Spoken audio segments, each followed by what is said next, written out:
Let's talk about brush control. So first, here are 3 different types of grips.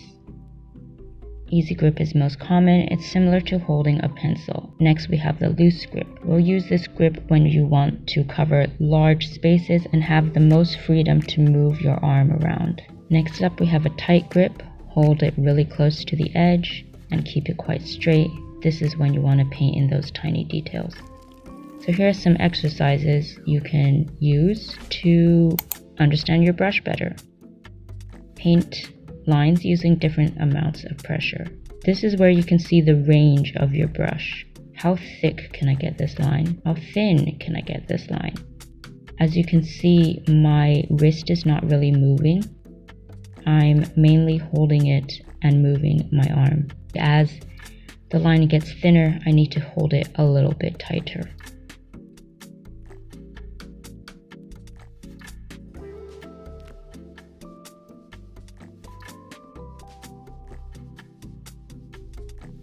Now that you understand the different types of pressure, practice going back and forth between thin lines and thick lines by loosening up the pressure or putting down more pressure.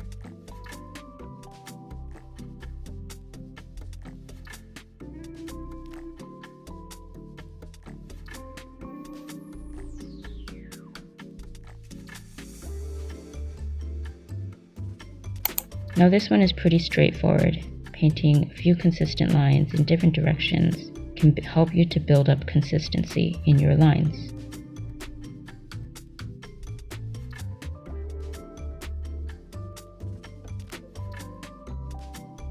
Sometimes you'll need to practice painting a flat wash. That's where you can paint different flat shapes.